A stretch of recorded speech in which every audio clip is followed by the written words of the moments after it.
काही वर्षापूर्वी काही समाजकंटकांनी तुकोबारायांची अभंगगाथा इंद्रायणी मातेच्या डोहात बुडवली होती व ती इंद्रायणी मातेनं पुन्हा वर आणून दिली अशी म्हणतात.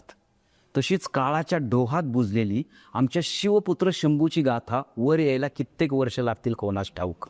पण आज उद्या परवा काही शतकांच्या प्रवासानंतर का होईना ही खरीखुरी हकीकत वर येईलच. कारण सत्य एवढी शाश्वत गोष्ट या दुनियेमध्ये आणणे नाही. पण जेव्हा केव्हा बदनामीचे आणि गैरसमजाचे तकलादू पडदे फाडून ही खरीखुरी हकीकत वर येईल ना, त्यावेळेस मात्र शेजारील देहू आणि आळंदीप्रमाणे त्या वढूतही यात्रा भरतील. आपल्या देशासाठी, धर्मासाठी, मातीच्या स्वाभिमानासाठी ज्यांनी हसत हसत मृत्यूला मिठी मारली, त्या मर्दाच्या समाधीचं दर्शन घेण्यासाठी त्या शक्तिस्थळाकडे दुनिया धावेल. आणि हे खरं होतं आजकाल. आज आपल्यासारखे हजारो तरुण त्याकडे धावतात आहेत आणि वढूला आपल्या मुलांना जाऊन तिथे त्याचं दर्शन घेऊन जाते.